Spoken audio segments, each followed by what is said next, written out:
সংক্ষিপ্ত বঙ্গানুবাদ। এবার আসুন এই সূরা থেকে কিছু রিফ্লেকশন, কিছু তাফসীর আমরা শেয়ার করি। প্রিয় ভাইয়েরা, এই সূরাটা নাজিলের একটা প্রেক্ষাপট আছে। সাহাবাদের মধ্যে একটা ধারণা জন্মেছিল যে আমরা যদি খুব ছোট ছোট ভালো কাজ করি এইটা বোধহয় সওয়াব হবে না, বা মিজানের পাল্লায় এটা তেমন একটা রেকগনাইজ করা হবে না। অথবা অনেক সাহাবাদের মধ্যে এরকম ধারণা ছিল যে আমরা খুব সামান্য সামান্য ছোট খারাপ কাজ করলে এটার হয়তো এরকম পাপ হবে না বা শাস্তি হবে না।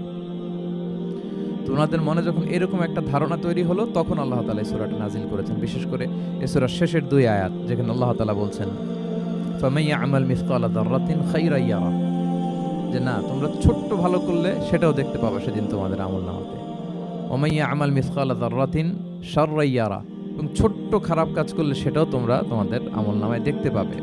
তো সাহাবাদের এই চিন্তা, এই ধারণাটাকে ভুল প্রমাণ করবার জন্য, তারা যে ভুল ধারণা করছেন এটা বোঝাবার জন্য, জানাবার জন্যই আল্লাহ তাআলা বেসিক্যালি সূরাতুজ জিলজাল তিনি নাজিল করেন।